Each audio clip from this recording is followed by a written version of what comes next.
dhuusamareeb iyo gurceel oo xalad gaar ah ku jiro cadaado oo aan la haysan maamulkii jiray gaalkacyo oo aan wax badan ka duwanayn huurshe iyo xeraale oo kala maatay cabudwaq oo sugaysa maamul shaqeeya xarar dheere ceeldheer iyo ceelbuur oo rajo beelay ayuu ra'iisul wasaare Khayre ka degay 24 Juun 2019 magaalada dhuusamareeb si uu dhidibada ugu aaso maamulkii ugu horeeyay oo galmudug u dhantahay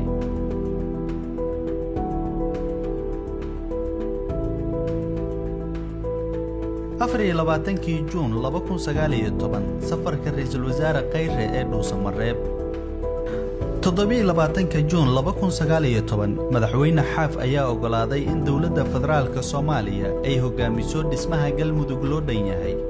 2 جولاي لبكون سقالي طبعا أهل سنة أيا أقلادي إن dhuusamareeb laga howlgeliyo laamaha ammaanka dalka 2 جولاي 2019 ra'iisul wasaaraha ayaa gogasha dib u heshiisiinta galmudug dhigay dhuusamareeb 4 جولاي 2019 waxaa la bilaabay qaramaynta ciidankii ahlu sunna 6 جولاي 2019 ganacsatada reer galmudug ayaa ballan qaaday ka qayb qaadashada dhismaha galmudug loo dhan yahay 16 جولاي 2019 laamaha amniga ayaa si buuxda ula wareegay amniga dhuusamareeb 17 جولاي 2019 waxaa la magacaabay guddiga qabanqaabada shirweynaha dib u heshiisiinta galmudug Agosto 2019 waxaa la saxiixay heshiiska dhismaha dekedda Hobyo 5 Sebtembar 2019 waxaa la heshiisiyay reer Hurshe iyo reer Xeraale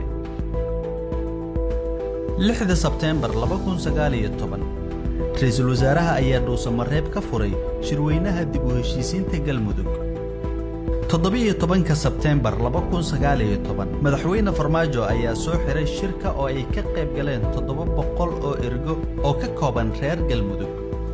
9 Oktoobar 2019 guddiga farsamada maamul dhisidda galmudug ayaa la magacaabay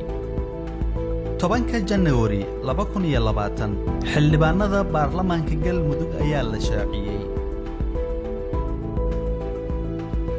17 January baarlamaanka galmudug ayaa yeeshay guddoon baarlamaan 2 February 2020 baarlamaanka galmudug ayaa doortay madaxweyne iyo ku-xigeen